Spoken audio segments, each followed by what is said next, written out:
Burton is a well-known director/storyteller. He's directed such movies as The Nightmare Before Christmas, Edward Scissorhands, and Beetlejuice. All his movies have a unique style of their own, and no matter what the story is, they often have a dark, warped tone about them, and if they're not dark and gothic-feeling, then they're magnificently bright and visually stunning. All this is because when he was younger, he would spend his time watching cartoons and horror movies, drawing, and reading Edgar Allan Poe. When he first started working on movies, he was working as an animator for Disney. He was working on The Fox and the Hound when he decided he and movies like that just didn't mix. He tried pitching other ideas to Disney, but they turned all of them down. So he quit Disney and teamed up with comedian Paul Reubens to work on his first full-length motion picture, Pee-wee's Big Adventure, which he wanted to be like a live-action Looney Tune. After that, he made a few more movies, but Batman is what really got him recognized. Once he finished Edward Scissorhands, Disney begged him to come back, so he created The Nightmare Before Christmas. His most recent movie is Sweeney Todd. The reason Tim Burton is so well known is because of his style, which makes it so easy to distinguish a movie that's been directed and or written by him. He has many trademarks that make his films recognizable, among them the gothic mood and the style of the music. For every movie he's done, except for Ed Wood, he has hired the composer Danny Elfman to write the score. Elfman's music has a unique style of its own that ties in nicely with Burton's films. There's also the cast he hires. Many of his movies have been known to star Johnny Depp, Jeffrey Jones, Christopher Walken, Michael Keaton, Winona Ryder, and Helena Bonham Carter, but not all of them at the same time. His movies often have some fantasy elements in them, and the stories are usually outlandish, strange, and leave you wondering where he got the idea for it.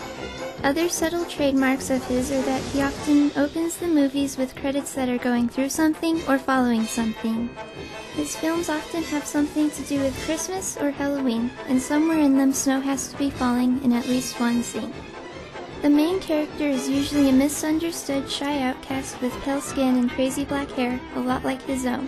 And the people of the town it takes place in usually don't like the main character and don't trust him.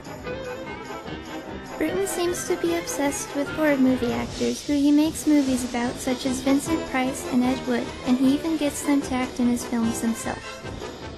He often uses flashbacks of the characters' past throughout the film to explain why they act the way they do, or to explain the reasons for their actions, like in Sleepy Hollow, Charlie and the Chocolate Factory, and Edward Scissorhands. Small details that appear frequently in his films are dead dogs, Good boy, Sprinkles. Play dead. Sorry. scarecrows, clowns, twisted trees, jack-o'-lanterns, striped snakes, and curled shapes. Another thing is that many characters in his films have the name Edward. This must be quite a change for you, right, Ed? Edward, dear, I think he prefers Edward. Oh, sure. So what have you been doing with yourself up there in that big old place? I bet the view must be spectacular, huh, Ed? Edward. Empire? Ed Wood here. Who? Ed Wood. Hello?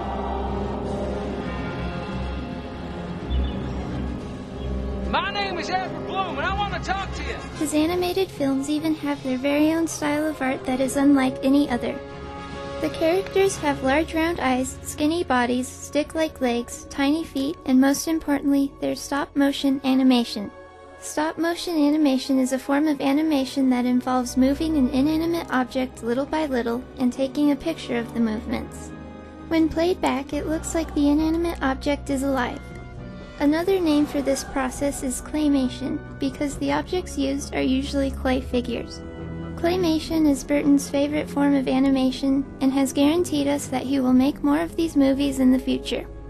Overall, Tim Burton is a creative individual with a flair of his own and a taste for the strange, and the ability to make the strange normal enough for the general public to understand and enjoy.